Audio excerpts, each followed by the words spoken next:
ایک کو اللہ تعالیٰ 10 بنائے تو ایک عام سا درجہ یہ ہے۔ میں نے اپنی زندگی میں ہزاروں مرتبہ ایک کو 10 بنتے آنکھوں سے دیکھا ہے، ان گنہگار آنکھوں سے دیکھا ہے، گواہی دے سکتا ہوں مسجد میں بیٹھ کے۔ اور اللہ اگر زیادہ بڑھانا چاہے تو جتنا چاہے بڑھا دے۔ اس کی مثال ایسے ہے جیسے ایک گندم کا دانہ زمین میں ڈالی تو اس میں سے شاخیں نکلی اور ان پر گندم کے سٹے لگے، 7 سٹے لگے اور ہر سٹے میں 100 دانے تھے، تو ایک دانے کے کتنے دانے بن گئے؟ 700۔ اللہ فرماتے ہیں واللہ یضاعف لمن یشاء بغیر حساب، اور اللہ جس کو چاہتا ہے اس سے بھی زیادہ عطا فرما دیتا ہے۔ سبحان اللہ۔ ایک دانے کے 700 دانے تو انسان دنیا میں آنکھ سے بنتے دیکھتا ہے۔ یہی حال صدقات کا ہے کہ انسان جب اللہ تعالیٰ کو راستے میں دیتا ہے تو اللہ اس کو بڑھاتے ہیں۔ نبی علیہ السلام نے قسم کھا کر فرمایا کہ انسان کا مال وَنَقَصَتْ صَدَقَةٌ مِّن مَّالٍ، کہ جو انسان اللہ کے راستے میں صدقہ کرتا ہے اس کا مال کبھی کم ہو ہی نہیں سکتا۔ وَمَا زَادَ اللَّهُ عَفْوًا عَبْدًا بِعَفْوٍ إِلَّا عِزًّا، اور جو بندہ دوسرے کو معاف کر دیتا ہے اللہ اس کے بدلے اس بندے کی عزت بڑھا دیتا ہے، گھٹاتا نہیں بڑھاتا ہے۔ اور جو اللہ کے لیے تواضع اختیار کرتا ہے اللہ اس کو بلند فرما دیتا ہے۔ اس سے نبی اسلام فرمایا کرتے تھے انفق بلالا ولا تخش من ذی العرش اخلالا، بلال خرچ کرو اور عرش والے کی طرف سے کمی کا ڈر نہ کرو، اللہ اور دے گا۔ انفق یہ لفظ ہے نفق سے بنا، نفق کہتے ہیں سرنگ کو۔ آپ نے دیکھا ہوگا سرنگ میں ایک طرف سے بندے داخل ہوتے ہیں اور دوسری طرف سے نکل جاتے ہیں، تو نفق کا لفظ اس لیے استعمال کیا کہ ایک ہاتھ سے بندہ دے گا اللہ اس کو دوسرے ہاتھ سے عطا فرما دیں گے۔ اللہ تعالیٰ قرآن مجید میں ارشاد فرماتے ہیں ان المصدقین والمصدقات واقرضوا اللہ قرضا حسنا۔ سبحان اللہ، اللہ تعالیٰ نے جس کو مال دیا یہ اللہ نے دیا، انسان کا نہیں ہے، اللہ نے دیا ہے۔ اور اللہ کی شان دیکھیں کہ جو مال اللہ نے خود عطا کیا اس میں سے اگر کوئی دین کے لیے خرچ کرتا ہے اللہ فرماتے ہیں یہ تو مجھے قرض حسنہ دے گا۔ واہ میرے مالک تیری شان بڑی ہے، دیا بھی آپ نے، اور کوئی اگر آپ کے راستے میں دیتا ہے تو آپ سے قرض حسنہ فرماتے ہیں۔ اللہ فرماتے ہیں یضاعف لہم، اللہ تعالیٰ اس کو کئی گنا زیادہ بڑھا دیتا ہے، وَلَهُمْ أَجْرٌ كَرِيمٌ، اور ان کے لیے بڑی عزت والا ثواب ہے۔ اب یہ قرآن عظیم شان کے الفاظ ہیں کہ جو اللہ کے راستے میں صدقہ کرتا ہے اللہ اس کو کئی گنا زیادہ بڑھا دیتا ہے۔ ایک جگہ اللہ تعالیٰ ارشاد فرماتے ہیں وَمَا أَنفَقْتُم مِّن شَيْءٍ فَهُوَ يُخْلِفُهُ، کہ جو چیز تم اللہ کے راستے میں خرچ کرتے ہو اس چیز کے پیچھے تمہیں ملتا ہے، یعنی تم خرچ کرتے ہو تو اللہ تمہیں ضرور دیتا ہے، یہ پکی بات ہے، اس میں کوئی شک والی بات ہے نہیں، یہ قرآن ہے۔ اور ہم دنیا میں آخر اگر مال کو جمع کریں گے تو کیا کر دیں گے؟ موت کے وقت ہر بندے کی تمنا ہوتی ہے رب لولا اخرتنی الی اجل قریب فاصدق واکن من الصالحین، اے اللہ تو مجھے تھوڑی دیر کی مہلت دے دیتا تاکہ میں تیرے راستے میں صدقہ کرتا اور نیکوں میں شامل ہو جاتا۔ تو موت کے وقت جو ہم یہ تمنا کریں گے کہ اے اللہ ہم اپنے سارے مال کو صدقہ کر دیتے، تو جیتے جاگتے کیوں نہیں ہم صدقہ کرتے؟ یہ صدقہ جو ہے نا یہ نفع بخش تجارت ہے۔ عثمان غنی جانا فرمایا کرتے تھے تاجر اللہ بصدقۃ تربح، کہ تم اللہ کے ساتھ تجارت کرو نفع پاؤ، یعنی یہ صدقہ ایسی تجارت ہے کہ تم خرچ کرو گے اللہ کے راستے میں اللہ تمہیں نفع دے گا اس کے بدلے۔ پھر یہ صدقہ جو ہے یہ افضل ترین عبادت ہے۔ عمر بن خطاب عنہ فرماتے ہیں ان الاعمال تباہت، کہ اعمال کا آپس میں مقابلہ ہوا، فقالت الصدقۃ، صدقہ نے کہا انا افضلکم، میں تم میں سب سے زیادہ افضل ہوں۔ پھر یہ صدقہ جو ہے بیماریوں سے شفا کا باعث کرتا ہے۔ نبی سامنے ارشاد فرمایا داؤ مرضاکم بالصدقۃ، تم اپنے مریضوں کا صدقہ کے ذریعے علاج کرو۔ ہمارے تبلیغات کے ایک امیر تھے، ان کا نام تھا فیدین محمد صاحب، بہت پرانی بات ہے، میں اس وقت سرمد کی عمر کا بچہ تھا، اور حکیم صاحب ہوتے تھے تو ان کے پاس میں عربی پڑھنے کے لیے جایا کرتا تھا. تو کئی دفعہ میں بیٹھا ہوتا تھا تو آتے بھائی دین محمد صاحب، شاید یہی نام میں نے بتایا، اور آ کے نا وہ حکیم صاحب کو کچھ 100 روپے یا 200 روپے پکڑا کے چلے جاتے. تو میں بڑا حیران ہوتا. میں نے ایک دن پوچھ لیا استاد جی یہ آپ کو آ کے پیسے کیوں دیتا ہے؟ کہنے لگے کہ اس کو بخار ہے، یہ بیمار ہے تو یہ دوائی نہیں کھاتا، یہ آ کے پیسے مجھے دے دیتا ہے کہ حکیم صاحب آپ کے پاس کوئی غریب بندہ آئے گا تو ان پیسوں سے اس کو دوائی دے دینا، اس کے بدلے اللہ مجھے شفا دے دے. یعنی یہ توکل ہم نے اپنی آنکھوں سے دیکھی ہے دنیا میں. تو جو بندہ اللہ کے راستے میں صدقہ دیتا ہے اللہ اس کو شفا عطا فرماتا ہے. عبداللہ بن مبارک رحمۃ اللہ علیہ نے ایک بندے کو دیکھا، اس کے گھٹنے سے خون بہتا تھا. انہوں نے پوچھا بھائی تیرے گھٹنے کو کیا ہوا؟ کہتا جی ایک زخم ہوا تھا اور 7 سال سے اس میں سے خون نکل رہا ہے، سمجھ نہیں آتی، طبیبوں کو بھی دکھایا میں کیا کروں. کہنے لگے دیکھو جس جگہ پر لوگوں کو پانی نصیب نہیں کنواں کھدوا دو، کنویں کا پانی جاری ہوگا، اس کے بدلے تمہارا خون بہنا بند ہو جائے گا. اس بندے نے کنواں کھدوایا، اللہ نے اس کے زخم کی شفا عطا فرما دی. آج یہ ہمارے ہاں چیز نہیں ہے کہ ہم صدقہ کریں اور اس کے ذریعے سے اپنے اللہ سے شفا حاصل کریں. یہ شفا دوائیوں میں نہیں ہے، شفا دینے والا اللہ ہے، وہ شافی ہے.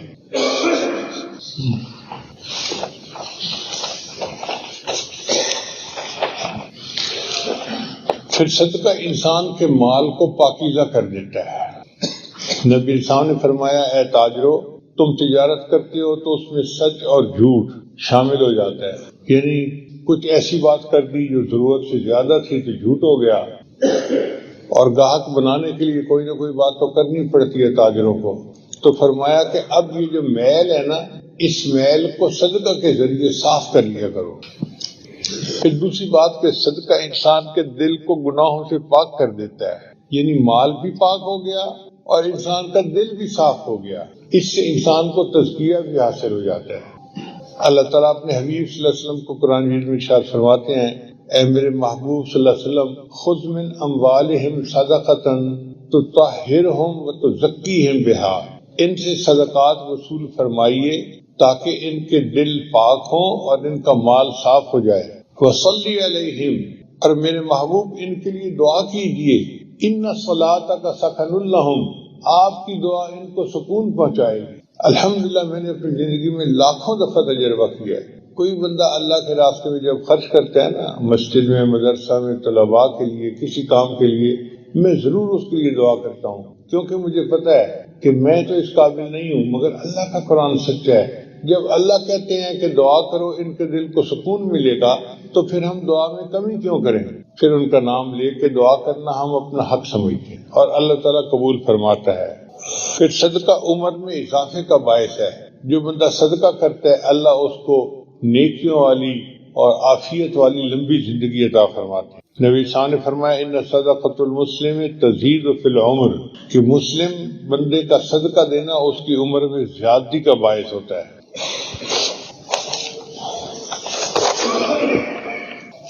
پھر صدقہ انسان کے گناہوں کو مٹا دیتا ہے. نبی صلی اللہ علیہ وسلم نے فرمایا الصوم جنہ، روزہ ڈھال ہے، والصدقۃ تطفئ الخطیئۃ کما یطفئ الماء النار، اور جس طرح پانی آگ کو بجھا دیتا ہے اس طرح صدقہ انسان کے گناہوں کو مٹا دیتا ہے. پھر صدقہ مصیبتوں کو ٹالتا ہے. حدیث مبارکہ میں نبی صلی اللہ علیہ وسلم نے فرمایا الصدقۃ تسد 70 بابا من السوء، طبرانی شریف کی روایت ہے کہ صدقہ برائی بدبختی کے 70 دروازوں کو بند کر دیتا ہے. یعنی 70 مصیبتیں جو بندے کے اوپر آنی تھیں صدقہ سے اللہ ان مصیبتوں کو دور کر دیتا ہے.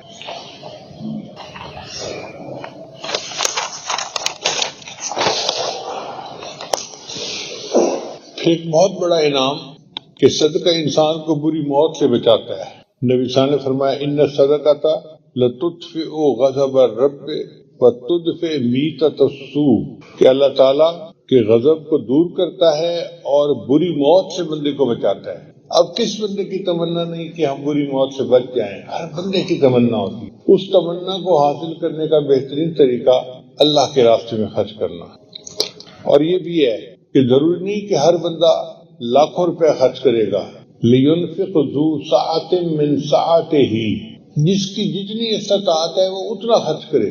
1 روپیہ خرچ کرنا بھی صدقہ ہے اور 1 لاکھ روپیہ خرچ کرنا بھی صدقہ ہے، مگر نیت ٹھیک اچھی ہوگی تو اللہ اس کو بھی قبول کر لیں گے.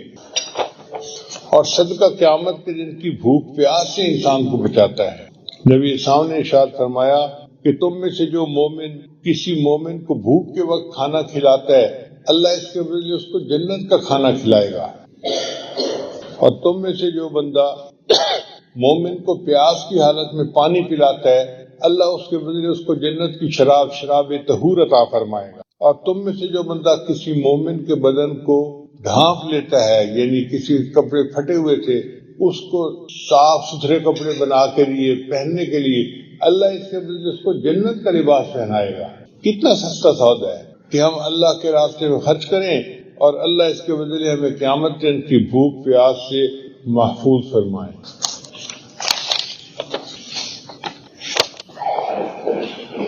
نبی صاحب نے ارشاد فرمایا قیامت کے دن 7 بندے ہوں گے جو عرش کے سائے میں ہوں گے. اس دن عرش کے سوا کوئی دوسرا سایہ نہیں ہوگا. اب وہ 7 بندے کون ہوں گے؟ ایک امام عادل، یعنی جو امام ہو، حاکم ہو اور عدل و انصاف کرنے والا ہو. وہ امام عادل، اللہ نے اس کو یہ رتبہ دیا، سبتن یذلہم اللہ فی ذلہ یوم لا ذل الا ذلہ، اللہ کے سائے کے سوا کوئی سایہ نہیں ہوگا.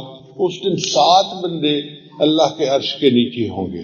الامام العادل، ایک وہ بندہ جو حاکم ہو اور عدل و انصاف کرنے والا ہو. دوسرا شاب نشأ فی عبادت ربہ، وہ نوجوان جو جوانی کی حالت میں اللہ کی عبادت میں سرشار ہو، محبت ہو اس کو اللہ سے، نمازیں پڑھے، تلاوت کرے، ذکر کرے اور اللہ کی عبادت میں لگا رہے، یہ بندہ بھی قیامت کے دن عرش کے سائے کے نیچے ہوگا. وَرَجُلٌ قَلْبُهُ مُعَلَّقٌ فِي الْمَسَاجِدِ، اور وہ نوجوان، وہ بندہ جس کا دل مسجد کے اندر اٹکا ہوا ہوگا. بعض لوگوں کو مسجد کے ساتھ محبت ہوتی ہے نا، مسجد میں بیٹھنا انہیں پسند ہوتا ہے، رہنا پسند ہوتا ہے. وہ وقت فارغ کو ادھر ادھر سڑکوں پہ گلیوں میں نہیں گزارتے، مسجد میں گزارتے ہیں. مدارس کے اکثر طلباء اس میں شامل ہیں. وَرَجُلَانْ تَحَابَّا فِي اللَّهِ، اور وہ 2 بندے جو اللہ کے لیے ایک دوسرے سے محبت کرتے ہوں. اب اس میں اور دائرہ وسیع ہو گیا کہ بہت سارے ایسے لوگ ہیں جو اللہ کے لیے ایک دوسرے سے محبت کرتے ہیں. اب آپ بتائیے کہ آپ کو اپنے شیخ کے ساتھ محبت کس وجہ سے ہے؟ اللہ کے لیے ہے نا. اپنے استاد کے ساتھ محبت کس وجہ سے ہے؟ اللہ کے لیے ہے. یہ محبت جو اللہ کے لیے ہے یہ بھی قیامت کے عرش کے سائے کا سبب بنے گی. وَرَجُلٌ طَلَبَتْهُ امْرَأَةٌ ذَاتَ مَنْصَبٍ وَجَمَالٍ، اور ایک ایسا بندہ جس کو کوئی خوبصورت خاندانی عورت برائی کی طرف بلائے اور وہ کہے انی اخاف اللہ، میں اللہ سے ڈرتا ہوں. جس نے انکار کیا برائی سے، ایسا بندہ بھی قیامت کے عرش کے سائے کے نیچے ہوگا. وَرَجُلٌ تَصَدَّقَ، اور وہ بندہ جس نے اللہ کے راستے میں اس طرح سے صدقہ کیا کہ دائیں ہاتھ سے دیا تو بائیں کو پتہ نہ چلے. یہ نہیں کہ اگر خرچ کیا ہے تو اب محفلوں میں بیٹھ کے بتائے میں نے یہاں اتنا خرچ کیا، یہاں اتنا خرچ کیا.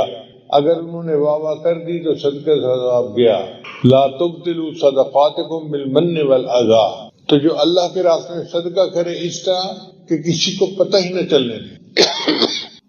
وَرَجُلٌ ذَكَرَ اللَّهَ خَالِيًا فَفَاضَتْ عَيْنَاهُ، اور وہ بندہ جو اللہ کا ذکر کرے تنہائی میں بیٹھ کے اور اللہ کے ذکر کرنے سے اس کی آنکھوں میں آنسو آ جائیں اللہ کی محبت میں. ایسا بندہ، یہ 7 بندے بنتے ہیں. اللہ فرماتے ہیں کہ یہ 7 بندے قیامت کے دن اللہ کے عرش کے سائے کے نیچے ہوں گے. نبی صاحب ارشاد فرماتے ہیں تُذِلُّ صَاحِبَهَا یوم القیامہ، قیامت کے دن بندہ اپنے صدقے کے برابر سائے کے نیچے ہوگا.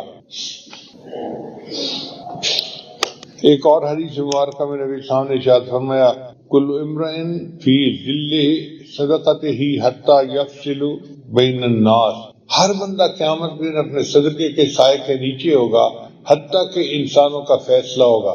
یعنی جتنی دیر حساب کتاب ہوتا رہے گا یہ بندہ اپنے صدقے کے حساب سے سائے کے نیچے ہوگا. پھر صدقہ انسان کے لیے جہنم کی آگ سے آڑ ہے۔ میمونہ فرماتی ہیں رضی اللہ تعالیٰ عنہ کہ نبی اسلام سے پوچھا گیا افتنا عن الصدقۃ، اے اللہ کے وسلم ہمیں صدقہ کے بارے میں کچھ فرمائیں۔ فقال، نبی اسلام نے ارشاد فرمایا انہا حاجب من النار، یہ صدقہ جہنم کی آگ سے آڑ ہے۔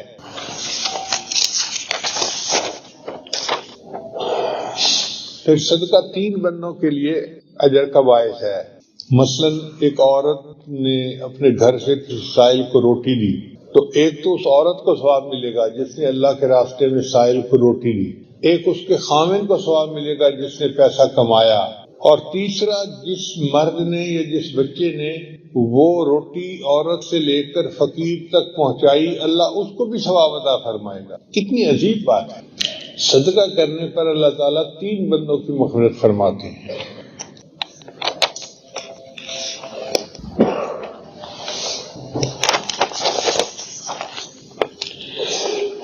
پھر اللہ تعالیٰ صدقہ کے ثواب کو بڑھاتا ہے۔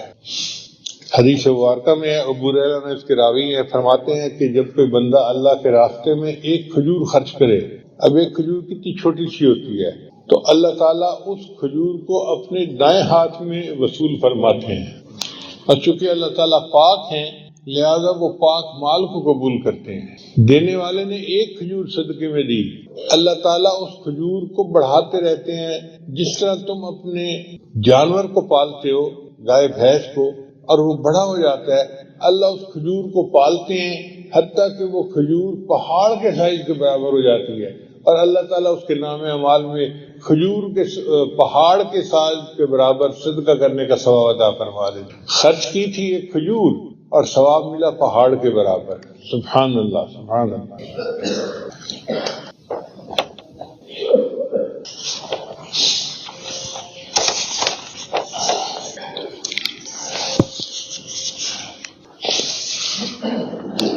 ابو ہریرہ نے روایت کرتے ہیں کہ نبی اسلام نے ارشاد فرمایا کہ ایک آدمی نے بادلوں میں سے آواز سنی کہ فلاں کے باغ کو جا کے پانی دے دو۔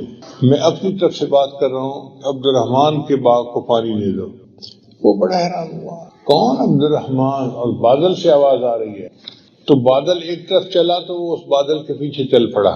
کیا دیکھتا ہے کہ ایک جگہ پر بادل برسا اور پانی جو تھا وہ پہاڑوں کے اندر سے جیسے نالیوں میں بہتا ہوا جلتا ہے، تو وہ پانی کے پیچھے چلا کہ یہ پانی جا کہاں رہا ہے۔ جب آگے گیا تو اس نے دیکھا ایک بندے کا باغ تھا یا کھیتی تھی، اور اس میں وہ پانی لگا رہا تھا۔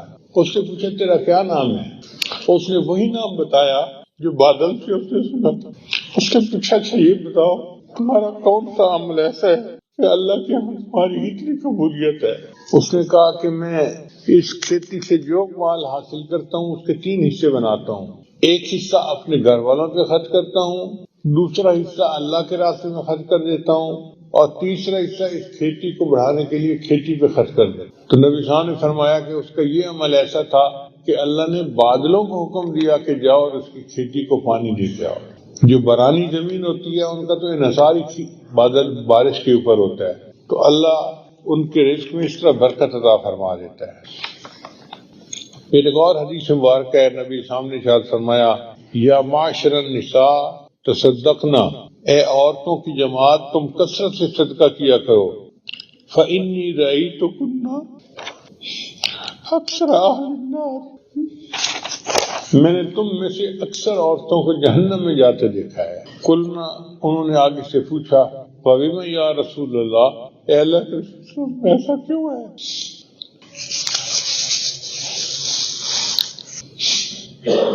عورتیں جہنم میں کیوں زیادہ جائیں گی؟ نبی نے فرمایا تکثرن اللعن وتکفرن العشیر، کہ یہ عورتیں لعن تان زیادہ کرتی ہیں، اکثر چیزوں کے اندر عیب جوئی کرنا، نکتہ چینی کرنا، یہ عورتوں کی عادت بہت زیادہ ہے۔ کوئی چیز ان کے سامنے پیش کر دو، کوئی نہ کوئی اس کے میں سے عیب نکال ہی دیں گی۔ تو فرمایا ایک تو لعن تان زیادہ کرتی ہیں، اور دوسرا اپنے خامنوں کی ناشکر گزاری کرتی ہیں۔ اور واقعی یہ علامات تو ہم نیک اور دیندار عورتوں میں بھی دیکھتے ہیں۔ ان کی 100 خواہشات میں سے 99 پوری کر دو، ایک نہ کر سکو مجبوری کی وجہ سے، اسی پہ پھٹ جاتی ہیں، اور ایسے کر دیتی ہیں جیسے کبھی کچھ اچھا ان کے ساتھ سلوک ہوا ہی نہیں۔ یہ جو ناشکر گزاری ہے یہ اللہ کو بہت ناپسند ہے. شکر ادا کرنے میں ان کی زبان چھوٹی ہو جاتی ہے اور ناشکری کرنے میں زبان اتنی لمبی ہوتی ہے. اب ایک بندہ اپنے گناہوں کی وجہ سے، اپنی نالائکیوں کی وجہ سے اللہ کو ناراض کر بیٹھا ہے، اور اب اس کو احساس ہوتا ہے کہ میں اپنے اللہ کو راضی کروں. تو راضی کرنے کا کیا طریقہ ہے؟ نبی علیہ السلام نے ہمیں یہ بھی بتا دیا. انس بن مالک نے روایت کرتے ہیں، قال رسول اللہ صلی اللہ علیہ وسلم ان الصدقہ لتطفئ غضب الرب وتدفع میتۃ السوء. ترمذی شریف کی روایت ہے کہ صدقہ اللہ کے غصے کو دور کر دیتا ہے. جو محسوس کرتا ہے کہ میں اللہ کو ناراض کر بیٹھا، اب اس کو راضی کرنے کا آسان طریقہ یہ ہے کہ اللہ کے راستے میں خرچ کرو، اللہ خوش ہو جائیں گے. اور دوسری یہ کہ اللہ تعالیٰ بری موت سے بندے کو بچا لیں گے. کہ انسان جب اللہ تعالیٰ کو راستے میں دیتا ہے تو اللہ اس کو بڑھاتے ہیں. نبی علیہ الصلوۃ والسلام نے قسم کھا کر فرمایا کہ انسان کا مال وَنَقَصَتْ صَدَقَةٌ مِّن مَّالٍ، کہ جو انسان اللہ کے راستے میں صدقہ کرتا ہے اس کا مال کبھی کم ہو ہی نہیں سکتا. وَمَا زَادَ اللَّهُ عَفْوًا عَبْدًا بِعَفْوٍ إِلَّا عِزًّا. اور جو بندہ دوسرے کو معاف کر دیتا ہے اللہ اس کے بدلے اس بندے کی عزت بڑھا دیتا ہے، گھٹاتا نہیں بڑھاتا ہے. اور جو اللہ کے لیے تواضع اختیار کرتا ہے اللہ اس کو بلند فرما دیتا ہے. اس سے نبی اسلام فرمایا کرتے تھے انفق بلالا ولا تخش من ذی العرش اقلالا. بلال خرچ کرو اور عرش والے کی طرف سے کمی کا ڈر نہ کرو، اللہ اور دے گا. انفق یہ لفظ ہے نفق سے بنا. نفق کہتے ہیں سرنگ کو. آپ نے دیکھا ہوگا سرنگ میں ایک طرف سے بندے داخل ہوتے ہیں اور دوسری طرف سے نکل جاتے ہیں. تو نفق کا لفظ اس لیے استعمال کیا کہ ایک ہاتھ سے بندہ دے گا اللہ اس کو دوسرے ہاتھ سے عطا فرما دیں گے. اللہ تعالیٰ قرآن مجید میں ارشاد فرماتے ہیں ان المصدقین والمصدقات واقرضوا اللہ قرضا حسنا. سبحان اللہ. اللہ تعالیٰ نے جس کو مال دیا یہ اللہ نے دیا، انسان کا نہیں ہے، اللہ نے دیا ہے. اور اللہ کی شان دیکھیں کہ جو مال اللہ نے خود عطا کیا اس میں سے اگر کوئی دین کے لیے خرچ کرتا ہے اللہ فرماتے ہیں یہ تو مجھے قرض حسنہ دے رہے ہو. واہ میرے مالک تیری شان بڑی ہے. دیا بھی آپ نے، اور کوئی اگر آپ کے راستے میں دیتا ہے تو آپ سے قرض حسنہ فرماتے ہیں. اللہ فرماتے ہیں یضاعف لہم، اللہ تعالیٰ اس کو کئی گنا زیادہ بڑھا دیتا ہے. وَلَهُمْ أَجْرٌ كَرِيمٌ، اور ان کے لیے بڑی عزت والا ثواب ہے. اب یہ قرآن عظیم شان کے الفاظ ہیں کہ جو اللہ کے راستے میں صدقہ کرتا ہے اللہ اس کو کئی گنا زیادہ بڑھا دیتا ہے. ایک جگہ اللہ تعالیٰ ارشاد فرماتے ہیں وَمَا أَنفَقْتُم مِّن شَيْءٍ فَهُوَ يُخْلِفُهُ، کہ جو چیز تم اللہ کے راستے میں خرچ کرتے ہو اس چیز کے پیچھے تمہیں ملتا ہے. یعنی تم خرچ کرتے ہو تو اللہ تمہیں ضرور دیتا ہے. یہ پکی بات ہے، اس میں کوئی شک والی بات ہے ہی نہیں، یہ قرآن ہے. اور ہم دنیا میں آخر اگر مال کو جمع کریں گے تو کیا کر دیں گے؟ موت کے وقت ہر بندے کی تمنا ہوتی ہے رب لولا اخرتنی الی اجل قریب فاصدق واکن من الصالحین. اے اللہ تو مجھے تھوڑی دیر کی مہلت دے دیتا تاکہ میں تیرے راستے میں صدقہ کرتا اور نیکوں میں شامل ہو جاتا. تو موت کے وقت جو ہم یہ تمنا کریں گے کہ اے اللہ ہم اپنے سارے مال کو صدقہ کر دیتے تو جیتے جاگتے کیوں نہیں ہم صدقہ کرتے.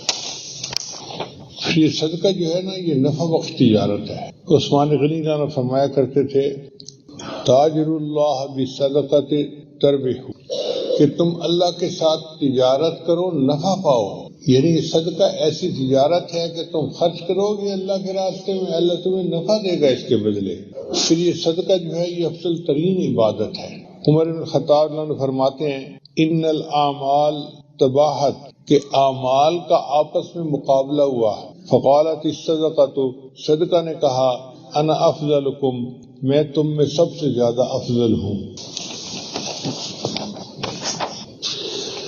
پھر یہ صدقہ جو ہے بیماریوں سے شفا کا باعث کرتا ہے. نبی سامنے ارشاد فرمایا داؤ مرضاکم بالصدقۃ، تم اپنے مریضوں کا صدقہ کے ذریعے علاج کرو. ہمارے تبلیغات کے ایک امیر تھے، ان کا نام تھا فیدین محمد صاحب.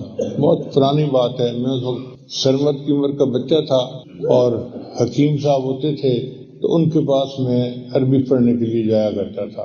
تو کئی دفعہ میں بیٹھا ہوتا تھا تو آتے بھائی دین محمد صاحب، شاید یہی نام میں نے بتایا، اور آ کے نا وہ حکیم صاحب کو کچھ 100 روپیہ 200 روپیہ پکڑا کے چلے جاتے. تو میں بڑا حیران ہوتا. میں نے ایک دن پوچھ لیا، استاد جی یہ آپ کو آ کے پیسے کیوں دیتا ہے؟ کہنے لگے کہ اس کو بخار ہے یا یہ بیمار ہے تو یہ دوائی نہیں کھاتا، یہ آ کے پیسے مجھے دے دیتا ہے کہ حکیم صاحب آپ کے پاس کوئی غریب بندہ آئے گا تو ان پیسوں سے اس کو دوائی دے دینا، اس کے بدلے اللہ مجھے شفا دے دے گی. یعنی یہ توکل ہم نے اپنی آنکھوں سے دیکھی ہے دنیا میں. تو جو بندہ اللہ کے راستے میں صدقہ دیتا ہے اللہ اس کو شفا عطا فرماتا ہے. عبداللہ بن مبارک رحمۃ اللہ علیہ نے ایک بندے کو دیکھا، اس کے گھٹنے سے خون بہتا تھا. انہوں نے پوچھا بھائی تیرے گھٹنے کو کیا ہوا؟ کہتا جی ایک زخم ہوا تھا اور 7 سال سے اس میں سے خون نکل رہا ہے، سمجھ نہیں آتی، طبیبوں کو بھی دکھایا میں کیا کروں. کہنے لگے دیکھو جس جگہ پر لوگوں کو پانی نصیب نہیں کنواں کھدوا دو، کنویں کا پانی جاری ہوگا، اس کے بدلے تمہارا خون بہنا بند ہو جائے گا. اس بندے نے کنواں کھدوایا، اللہ نے اس کے زخم کی شفا عطا فرمائی. آج یہ ہمارے ہاں چیز نہیں ہے کہ ہم صدقہ کریں اور اس کے ذریعے سے اپنے اللہ سے شفا حاصل کریں. بھئی شفا دوائیوں میں نہیں ہے، شفا دینے والا اللہ ہے، وہ شافی ہے.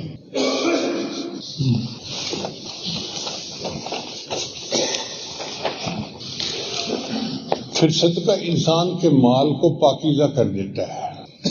نبی صاحب نے فرمایا اے تاجرو تم تجارت کرتے ہو تو اس میں سچ اور جھوٹ شامل ہو جاتا ہے. یعنی کچھ ایسی بات کر دی جو ضرورت سے زیادہ تھی تو جھوٹ ہو گیا، اور گاہک بنانے کے لیے کوئی نہ کوئی بات تو کرنی پڑتی ہے تاجروں کو. تو فرمایا کہ اب یہ جو میل ہے نا، اس میل کو صدقہ کے ذریعے صاف کر لیا کرو. پھر دوسری بات کہ صدقہ انسان کے دل کو گناہوں سے پاک کر دیتا ہے. یعنی مال بھی پاک ہو گیا اور انسان کا دل بھی صاف ہو گیا. اس سے انسان کو تزکیہ بھی حاصل ہو جاتا ہے.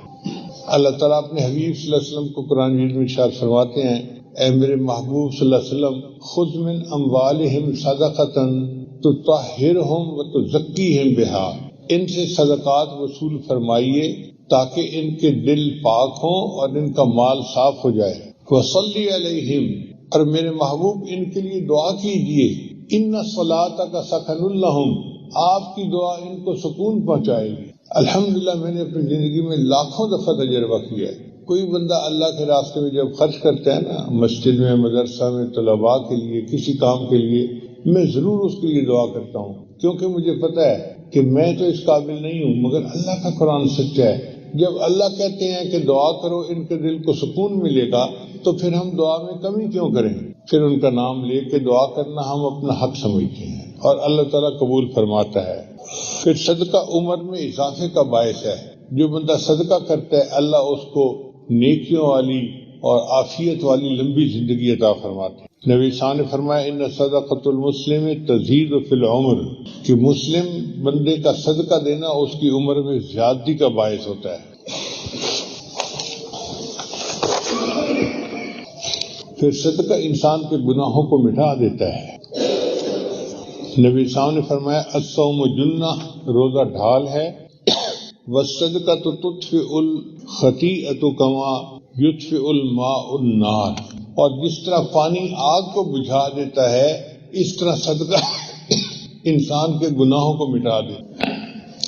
پھر صدقہ مصیبتوں کو ٹالتا ہے. حدیث مبارکہ میں نبی صاحب نے فرمایا الصدقۃ تسد 70 بابا من السوء، طبرانی شریف کی روایت ہے کہ صدقہ برائی بدبختی کے 70 دروازوں کو بند کر دیتا ہے. یعنی 70 مصیبتیں جو بندے کے اوپر آنی تھیں، صدقہ سے اللہ ان مصیبتوں کو دور کر دیتا ہے.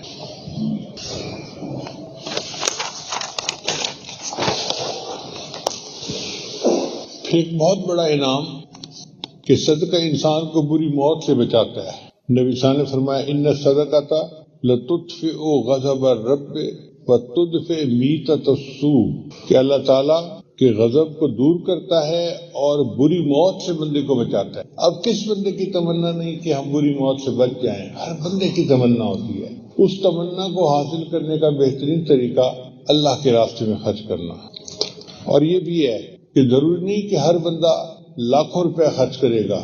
لِيُنْفِقْ ذُو سَعَةٍ مِّن سَعَتِهِ، جس کی جتنی استطاعت ہے وہ اتنا خرچ کرے۔ 1 روپیہ خرچ کرنا بھی صدقہ ہے اور 1 لاکھ روپیہ خرچ کرنا بھی صدقہ ہے، مگر نیت ٹھیک اچھی ہوگی تو اللہ اس کو بھی قبول کر لیں گے۔ اور صدقہ قیامت کے دن کی بھوک پیاس سے انسان کو بچاتا ہے۔ نبی اسلام نے ارشاد فرمایا کہ تم میں سے جو مومن کسی مومن کو بھوک کے وقت کھانا کھلاتا ہے، اللہ اس کے بدلے اس کو جنت کا کھانا کھلائے گا، اور تم میں سے جو بندہ مومن کو پیاس کی حالت میں پانی پلاتا ہے، اللہ اس کے بدلے اس کو جنت کی شراب طہور عطا فرمائے گا۔ اور تم میں سے جو بندہ کسی مومن کے بدن کو ڈھانپ لیتا ہے، یعنی کسی کپڑے پھٹے ہوئے تھے اس کو صاف ستھرے کپڑے بنا کے لیے پہننے کے لیے، اللہ اس کے بدلے اس کو جنت کا لباس پہنائے گا۔ کتنا سستا سودا ہے کہ ہم اللہ کے راستے میں خرچ کریں اور اللہ اس کے بدلے ہمیں قیامت دن کی بھوک پیاس سے محفوظ فرمائے۔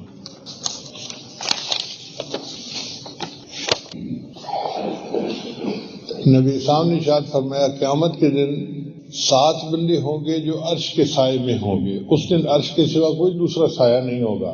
اب وہ 7 بندے کون ہوں گے؟ ایک امام عادل، یعنی جو امام ہو، حاکم ہو اور عدل و انصاف کرنے والا ہو، وہ امام عادل، اللہ نے اس کو یہ رتبہ دیا، سبتن یذلہم اللہ فی ذلہ یوم لا ذل الا ذلہ، اللہ کے سائے کے سوا کوئی سایہ نہیں ہوگا، اس دن 7 بندے اللہ کے عرش کے نیچے ہوں گے۔ الامام العادل، ایک وہ بندہ جو حاکم ہو اور عدل و انصاف کرنے والا ہو۔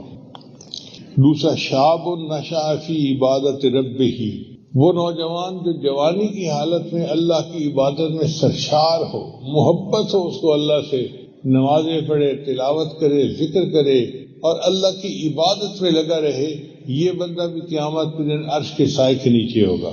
وَرَجُلٌ قَلْبُهُ مُعَلَّقٌ فِي الْمَسَاجِدِ، اور وہ نوجوان، وہ بندہ جس کا دل مسجد کے اندر اٹکا ہوا ہوگا۔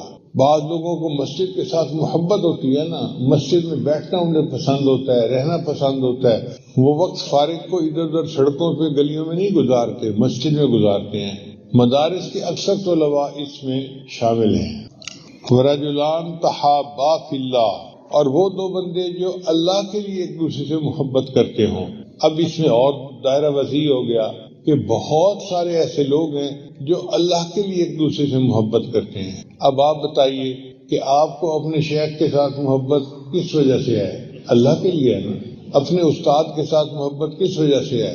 اللہ کے لیے ہے۔ یہ محبت جو اللہ کے لیے ہے، یہ بھی قیامت کے عرش کے سائے کا سبب بنے گی۔ وَرَجُلٌ طَلَبَتْهُ امْرَأَةٌ ذَاتَ مَنْصَبٍ وَجَمَالٍ، اور ایک ایسا بندہ جس کو کوئی خوبصورت خاندانی عورت برائی کی طرف بلائے اور وہ کہے انی اخاف اللہ، میں اللہ سے ڈرتا ہوں، جس نے انکار کیا برائی سے، ایسا بندہ بھی قیامت کے عرش کے سائے کے نیچے ہوگا۔ وَرَجُلٌ تَصَدَّقَ، اور وہ بندہ جس نے اللہ کے راستے میں اس طرح سے صدقہ کیا کہ دائیں ہاتھ سے دیا تو بائیں کو پتہ نہ چلے۔ یہ نہیں کہ اگر خرچ کیا ہے تو اب محفلوں میں بیٹھ کے بتائے میں نے یہاں اتنا خرچ کیا، یہاں اتنا خرچ کیا، اگر انہوں نے واہ واہ کر دی تو صدقے سے ثواب گیا۔ لا تبطلوا صدقاتکم بالمن والاذى، تو جو اللہ کے راستے میں صدقہ کرے اس طرح کہ کسی کو پتہ ہی نہ چلنے دے۔ وَرَجُلٌ ذَكَرَ اللَّهَ خَالِيًا فَفَاضَتْ عَيْنَاهُ، اور وہ بندہ جو اللہ کا ذکر کرے تنہائی میں بیٹھ کے اور اللہ کے ذکر کرنے سے اس کی آنکھوں میں آنسو آ جائیں اللہ کی محبت میں، ایسا بندہ، یہ 7 بندے بنتے ہیں۔ اللہ فرماتے ہیں کہ یہ 7 بندے قیامت کے دن اللہ کے عرش کے سائے کے نیچے ہوں گے۔ نبی صاحب فرماتے ہیں تو ذل صاحبہ یوم القیامہ، قیامت کے دن بندہ اپنے صدقے کے برابر سائے کے نیچے ہوگا۔ ایک اور حدیث مبارکہ میں نبی صاحب نے ارشاد فرمایا کل امرئن فی ذلہ صدقتہ حتی یفصل بین الناس، ہر بندہ قیامت کے دن اپنے صدقے کے سائے کے نیچے ہوگا حتیٰ کہ انسانوں کا فیصلہ ہوگا، یعنی جتنی دیر حساب کتاب ہوتا رہے گا یہ بندہ اپنے صدقے کے حساب سے سائے کے نیچے ہوگا۔ پھر صدقہ انسان کے لیے جہنم کی آگ سے آڑ ہے۔ میمونہ فرماتی ہیں رضی اللہ تعالیٰ عنہ کہ نبی اسلام سے پوچھا گیا افتنا عن الصدقۃ، اے اللہ کے وسلم ہمیں صدقہ کے بارے میں کچھ فرمائیں۔ فقال، نبی اسلام نے ارشاد فرمایا انہا حاجب من النار، یہ صدقہ جہنم کی آگ سے آڑ ہے۔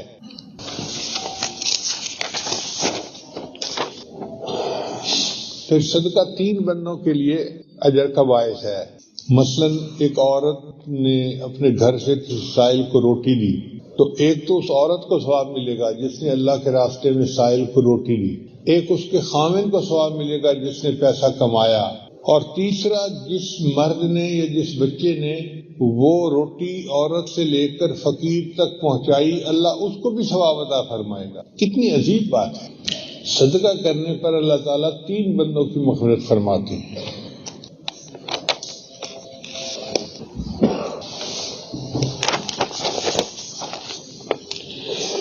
پھر اللہ تعالیٰ صدقہ کے ثواب کو بڑھاتا ہے۔ حدیث مبارکہ میں ابو ہریرہ نے اس کے راوی ہیں فرماتے ہیں کہ جب کوئی بندہ اللہ کے راستے میں ایک کھجور خرچ کرے، اب ایک کھجور کتنی چھوٹی سی ہوتی ہے، تو اللہ تعالیٰ اس کھجور کو اپنے دائیں ہاتھ میں وصول فرماتے ہیں، اور چونکہ اللہ تعالیٰ پاک ہیں لہذا وہ پاک مال کو قبول کرتے ہیں۔ دینے والے نے ایک کھجور صدقے میں دی، اللہ تعالیٰ اس کھجور کو بڑھاتے رہتے ہیں، جس طرح تم اپنے جانور کو پالتے ہو، گائے بھینس کو، اور وہ بڑا ہو جاتا ہے، اللہ اس کھجور کو پالتے ہیں حتیٰ کہ وہ کھجور پہاڑ کے سائز کے برابر ہو جاتی ہے، اور اللہ تعالیٰ اس کے نام اعمال میں کھجور کے پہاڑ کے سائز کے برابر صدقہ کرنے کا ثواب عطا فرما دیتے۔ خرچ کی تھی ایک کھجور اور ثواب ملا پہاڑ کے برابر۔ سبحان اللہ، سبحان اللہ۔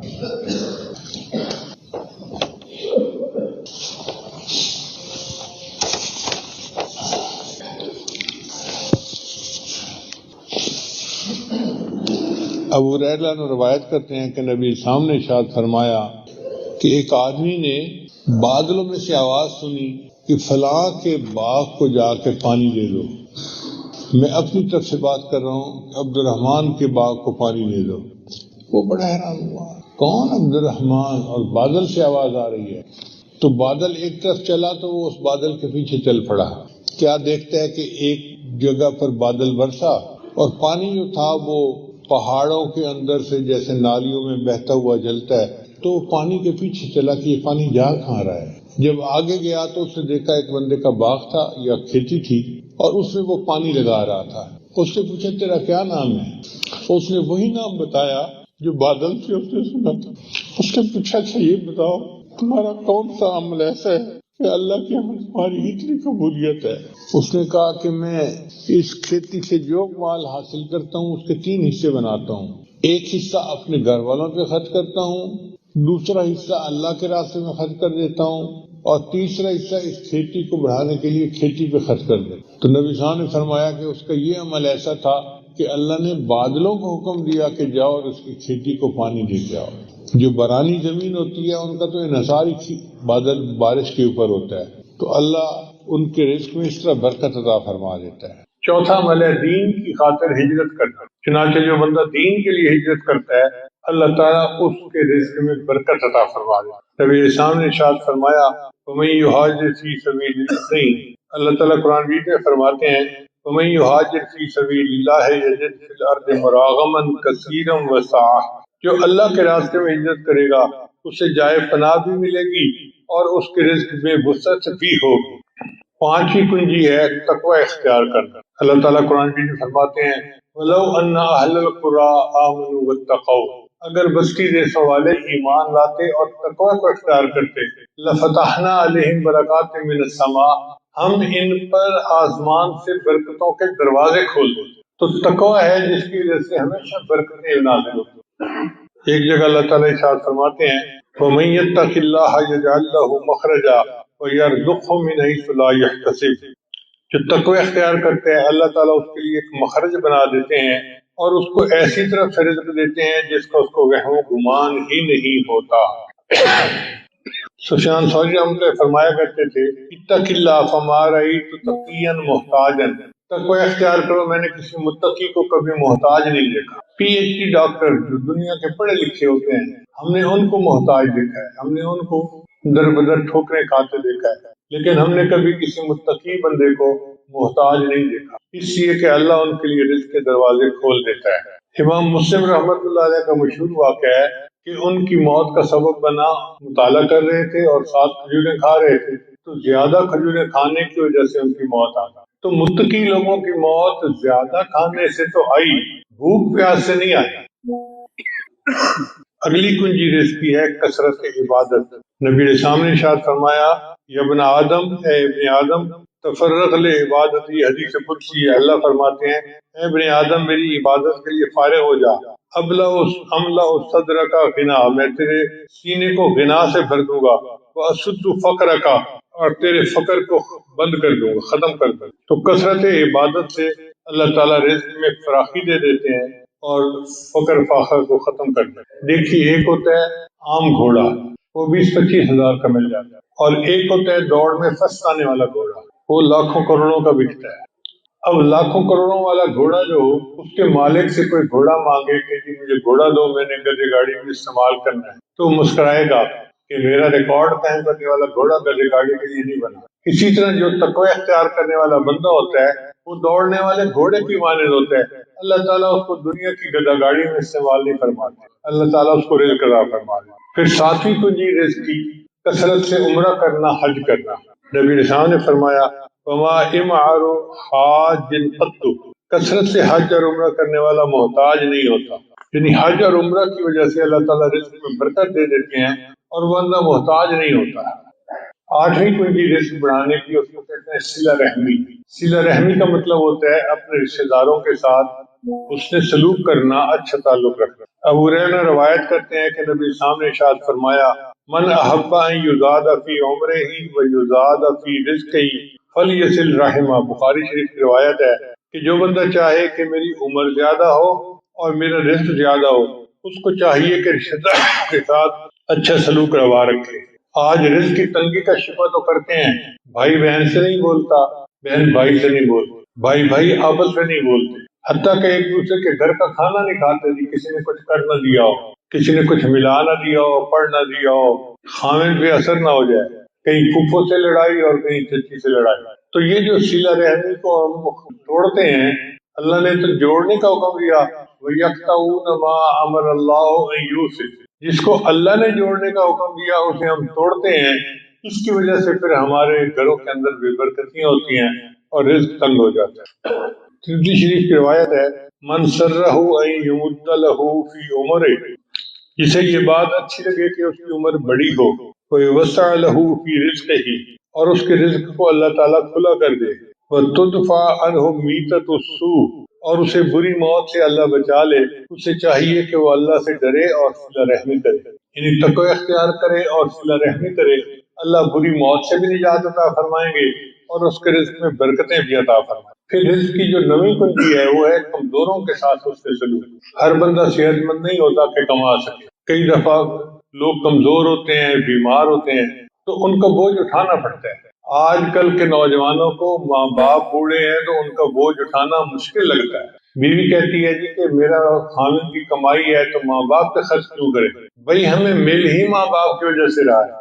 اللہ تعالیٰ قرآن میں فرماتے ہیں وَلَوْ يُؤَاخِذُ اللَّهُ النَّاسَ بِمَا كَسَبُوا مَا تَرَكَ عَلَى ظَهْرِهَا مِن دَابَّةٍ، اگر اللہ تعالیٰ عملوں کے اوپر پکڑ فرماتے تو زمین کے اوپر کوئی جاندار باقی نہ بچتا۔ ہمارے عملوں پہ منحصر ہوتا تو دنیا میں کوئی جاندار بھی زندہ نہ رہتا۔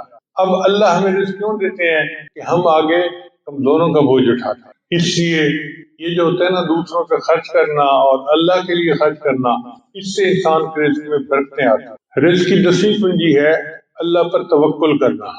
اللہ تعالیٰ ارشاد فرماتے ہیں وَمَن يَتَوَكَّلْ عَلَى اللَّهِ فَهُوَ حَسْبُهُ، جو اللہ پر توکل کرتا ہے تو اللہ اس کے لیے کافی ہو جاتا ہے۔ حدیث مبارکہ میں نبی صلی اللہ علیہ وسلم نے فرمایا اگر تم اللہ پر توکل کرو تو اللہ تمہارے ساتھ پرندوں والا معاملہ کرے گا.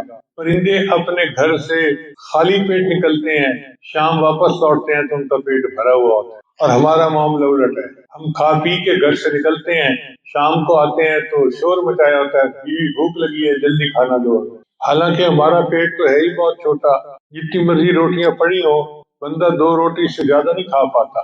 جانوروں کے پیٹ تو بہت بڑے بڑے ہوتے ہیں. ہاتھی کو دیکھو، ٹنوں کے حساب سے وہ کھانا کھاتا ہے.